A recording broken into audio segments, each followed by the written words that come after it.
But in terms of personal stories, I wanted to share one of myself because I did work in a medical clinic throughout the pandemic, and I wanted to discuss privacy because what we're advocating for is not about whether you took the vaccine or you didn't take the vaccine. I don't care. I mean, I don't give a shit what you do with your health. That's not up to me, right? So what we're not advocating for, okay, don't do this, don't take the vaccine, No, don't we're do not. that.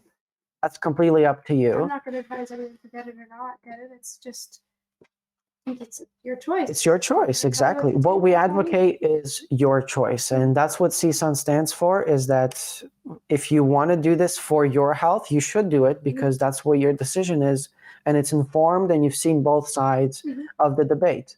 However, if you are taking it just to get access somewhere, that is the wrong reason to do it. Yeah. If you're taking it in order to have basic freedoms, basic rights, like get on a plane and travel and move around and be free. Don't people see the problem with that? That most people are getting it because they want their rights back? Like that's...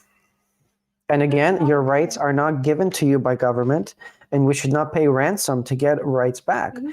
Your rights are given to you as soon as you're born. You're born with these rights, and you're entitled to them, and they should never be taken away under any circumstances.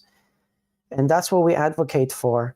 And that's what I wanted to discuss as well, because it's important to distinguish that we're not here to fight the vaccines. We are here to fight the mandates in particular, because they are inherently discriminatory to those who decide not to take them. And since the vaccines, we know they do not provide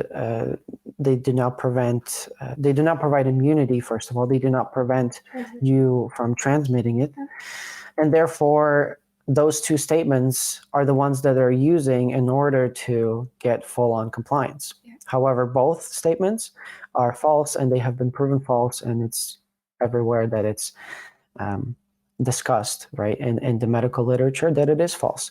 Now, going back to my personal story, and just to talk about the privacy information, because I worked at a medical clinic for several months during the pandemic. I worked at a doctor's office. It was a family clinic, so we had lots of patients. And what was mind-boggling to me was that that was the time that I was realizing a lot of places started asking for your vaccination papers. Like, get into a restaurant, there's just a random person trying to get private medical information. Whereas I'm sitting there in the front desk of a medical office, and I cannot just hand out, medical information to even another doctor. So let's say we have a new patient that comes into the clinic for walk-in. They have something going on. We need their information from their family doctor. That's different, right? Their family doctor is somewhere else. And they come in because they have a problem and they live nearby. So in order to get that information, we have to go through so much paperwork and so much signing of consent. Like, we give a whole stack of paper for the people to sign. Okay, you need to sign here that this is, going to be shared, and that, you're not going to be violating Privacy Act. And so I was just thinking, like, so how come I'm in the medical clinic, I'm sitting there trying to get private medical information from a patient, from one doctor to another doctor, whereas there's this random person here that's going to ask me, waitress, that's going to ask me for private medical information. It does not make sense. Why are these people signing it if for some reason random strangers have access to it? And so another thing just to touch on that is they're now implementing the QR codes, and I think like apps. Do you upload your proof to an app and it generates the QR code? Is that how it works? Yeah, I think that's how it works now. So if they're able to do that with this vaccine, what else are they going to start doing that for? Are they going to start doing that for the flu shot now? Are they what? They might as well. If they can violate our privacy in terms of this vaccine, what else can they do it for? I mean, it just opens the door for them to do whatever they want.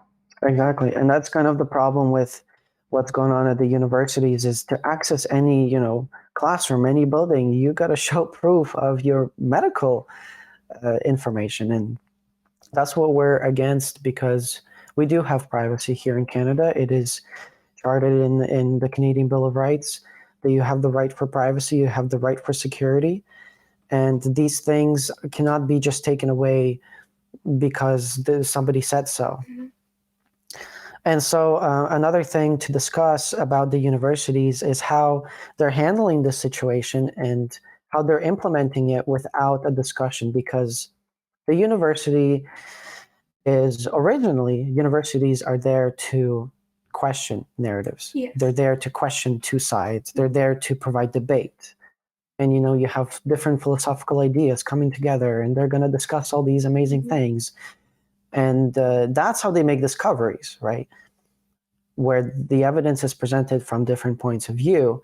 And then from there, they can logically and rationally decide what's the best. However, I don't see that happening anymore in the classrooms. I mean, you're a first-year student, and what was your experience like going into the classrooms?